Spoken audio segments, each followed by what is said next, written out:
எனக்கு கொடுக்கப்பட்ட நேரம் நெருங்கி கொண்டிருக்கிறது. இன்னும் ஒரு 5 நிமிடம் உண்டு. 5 நிமிடத்தில் நான் என் கடமையை முடிக்கிறேன்.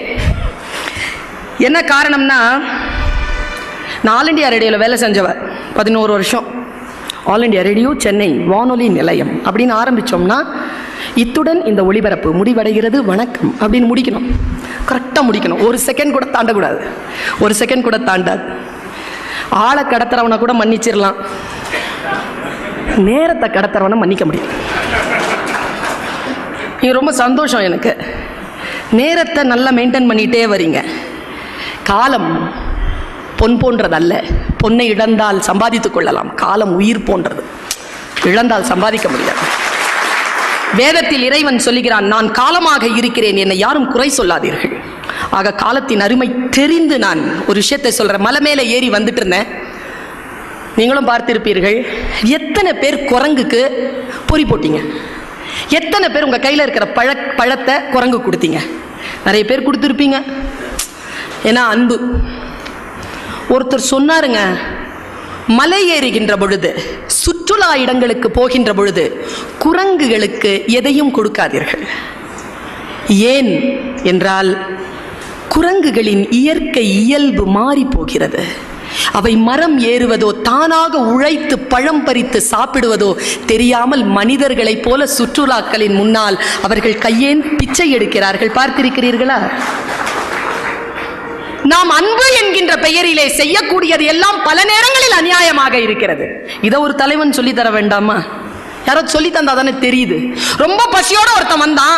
ஒரு ஆள் வேர்க்கடலை சாப்பிட்டே இருந்தாரு. மயங்கி விழற மாதிரி இருந்தான். கைப்பிடிச்சு உட்கார வச்சாரு. பசியான்னு கேட்டார். ஆமா, நான் ஒரு பிடி கடலை கொடுத்தார்.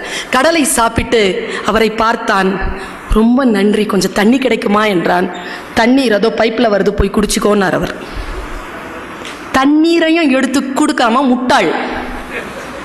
பசிக்கு சோறிடுதல் புண்ணியம், அவனை சோம்பேறி ஆக்காமல் பார்த்து கொள்ளுதல் டபுள் புண்ணியம். ரொம்ப உறுதியா இருக்கணும் நாம இந்த விஷயங்கள்ல. பல நேரங்கள்ல நமக்கு தெரிய மாட்டேங்குதுங்க. அன்பு என்கின்ற பெயரினால் இதுதான் சேவை என்கின்ற. நான் சொல்லுகிறேன், ஒவ்வொரு சமூகமும் தன் கடமையை சரியாக செய்கின்ற பொழுது சேவைக்கு வேலையே இருக்காதுங்க. கடமை தவறுகின்ற சமூகத்திற்கு தானே சேவை தேவைப்படுகிறது. யோசித்து பார்த்தால் ஒரு பேருண்மை தெரிகிறது. கடமையை செய்தல், கடமையை செய்தல் என்பது என்ன? நான் இந்த ஒரு செய்தியோடு நிறைவு செய்கிறேன். எது தொண்டு? மிகப்பெரிய சமூக தொண்டு தெரியும். என்ன தெரியுமா?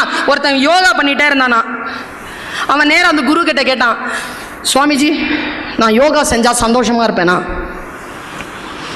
சுவாமிஜி சொன்னார், நீ கரெக்டா யோகா பண்றன்னா உன்னை சுத்தி இருக்கிறவங்க சந்தோஷமா இருப்பாங்க. இவ்வளவுதான். யோகம் என்பது வேறு ஒன்றும் இல்லை, கடமையை செய்வது.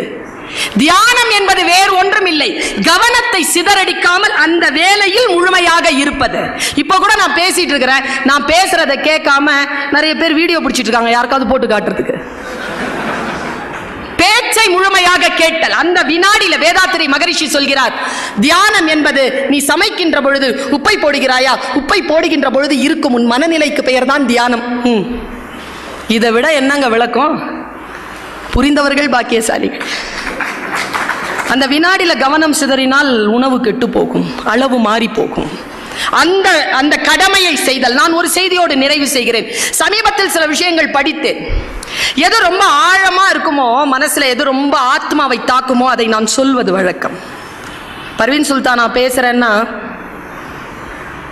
கேமரா ஒன்று இருக்குல்ல மைண்ட்ல, அதை ஆன் பண்ணுங்க. பல நேரங்களில் நம்ம அந்த கேமராவை ஆஃப் பண்ணி வச்சிருக்கோம், அதான் வாழ்க்கையில் முன்னேறாமல் இருக்கிறோம். எவனோ ஒருத்தன் கற்பனையில் காட்டியதை மட்டும் நாம் பார்த்து கொண்டிருக்கிறோம். நம் கற்பனைக்கு இடமில்லாமல் போய்விட்டது. கற்பனைக்கு இடமில்லாமல் போகின்ற சமூகம், அவங்க சொன்ன மாதிரி குட்டை நீர் தான். கற்பனை வளர வேண்டும்.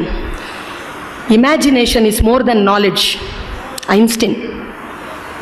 ஐன்ஸ்டீன் சொன்னது. கற்பனை உங்கள் மைண்டில் ஒன்று இருக்குது, ஆன் பண்ணுங்க, கேமரா ஆன் பண்ணுங்க. இப்போ நான் தெரியக்கூடாது, உங்கள் கேமரா தான் ஆன்ல இருக்கணும். 2 நிமிஷம். ஒரு பொட்டல் காடு, ஓரத்தில் ஒரு மரம், அதை தாண்டி ஒரு காடு. பொட்டல் நிலம், ஒற்றை மரம், அதை தாண்டி காடு. ஒரு மான் ஓடிக்கொண்டிருக்கிறது. தட்டு தடுமாறி தடுமாறி ஓடுகிறது மான், பதட்டத்தோடு ஓடுகிறது மான், அப்பப்ப திரும்பி திரும்பி பார்த்து கொண்டு ஓடுகிறது மான். கேமராவை கொஞ்சம் திருப்புறோம், எதை பார்க்குதுன்னு. அங்கே ஒரு வேடன் அம்பை குறி வைத்துக் கொண்டிருக்கிறான். அந்த மானை குறிவைத்துக் கொண்டிருக்கிறான் ஒரு வேடன். அதிலே அகப்பட்டு விடக் கூடாது என்று பதறி பதறி ஓடுகின்ற மான் அந்த ஒற்றை மர நிழலில் கொஞ்சம் ஆசுவாசப்படுவதற்காக நிற்கிறது. அதன் கால்கள் விதிர் விதிர்த்துக் கொண்டிருக்கின்றன. இதோ கொஞ்ச நேரத்தில் காற்றுக்குள் நுழைந்து விட்டால் வேடனிடம் இருந்து தப்பித்து விடலாம் என்று காட்டை பார்க்கிறது. காடு தீப்பிடித்து எரிகிறது. என்ன செய்வது என்ற பயத்தோடு திரும்பி பார்க்கிறது. அப்பொழுது காட்டிலிருந்து புறப்பட்டு வந்த ஒரு புலி மானை பார்த்து கொண்டு நிற்கிறது. என்ன செய்வது என்று தெரியாமல் இந்த பக்கம் போகலாம் என்று இடது பக்கம் திரும்பினால் எந்த மிருகத்திற்கும் பிடிக்காத வானத்திலிருந்து பேர் இடி கேட்கிறது. அந்த வினாடியில் அது காலெல்லாம் நடுங்க யோசிக்கிறது. அதனால் அடுத்த அடி எடுத்து வைக்க முடியவில்லை. காரணம், அது பிரசவ வலியில் இருக்கிறது. இவ்வளவு சூழல். அப்பொழுது அது தன் ஆன்மாவிடம் பேசுகிறது. நான் என்ன செய்ய? ஆன்மா அதனிடத்தில் கேட்கிறது, ஏ மானே, திரும்பி வேடனிடத்தில் போய் அடிபட்டு சாக போகிறாயா? எரிகின்ற காட்டிலே போய் சாக போகிறாயா? அல்லது புலிக்கு இரையாக போகிறாயா? அல்லது இடிக்கு சிதைய போகிறாயா? என்ன செய்ய போகிறாய்? எதுவும் செய்யாத. இப்பொழுது இந்த வினாடியில் இயற்கை உனக்கு ஒரு கடமையை கொடுத்திருக்கிறது. அந்த கடமை இந்த குட்டியை ஈனுவது. அதை மட்டும் செய் என்று ஆன்மா கட்டளையிடுகிறது. அந்த ஆன்மாவின் கட்டளைக்கு அடிபணிந்த அந்த மான் எல்லா பேராபத்துகளையும் மறந்துவிட்டு குட்டியை ஈனுவதில் தன்னுடைய கவனத்தை செலுத்துகிறது. குட்டி ஈனக்கூடிய அந்த சூழலை வேடன் பார்க்கிறான். குட்டி இதோ பிறந்துவிட போகிறது என்கின்ற நிலையில் வேடன் கொஞ்சம் அந்த பக்கம் திரும்பி பார்க்கிறான். அங்கே ஒரு புலி நிற்கிறது. இந்த பிரசவ வாடைக்கு புலி வந்துவிடக் கூடாதே என்று மனம் ஏதோ ஒன்று செய்ய தன் அம்பை சரியாக புலியிடத்தில் திருப்புகிறான் வேடன். புலியை அடிக்கிறான். தன் மீது அம்பு பாய்ந்த போது தன்னை அடித்த வேடனை துரத்துகிறது புலி. 2 ஆபத்து காலி. இடி இடித்ததில்லையா? அந்த வினாடியில் பெரும் மழையாக பெய்து காட்டிலே இருக்கக்கூடிய தீ அடைகிறது. இது கதை. சொல்லும் நீதி என்ன தெரியுமா? நீ உன் கடமையை முழுமையாக செய்தால் உன்னை சுற்றி இருக்கக்கூடிய பேராபத்துகளை இயற்கை பார்த்து கொள்ளும் என்கின்ற ஆழம்.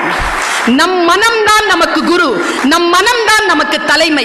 இந்த தலைமை சரியாக இருந்தால் சுற்றுச்சூழலும் சமூக தொண்டும் மிக சீரிய அளவில் இருக்கும். நல்ல தலைவர்களை உங்கள் மனதை அடையாளம் கண்டு கொள்ளுங்கள். அதுதான் நமக்கான ஆசீர்வாதம் என்று சொல்லிவிட்டு வாய்ப்பளித்தமைக்கு நன்றி பாராட்டி விடைபெறுகிறேன்.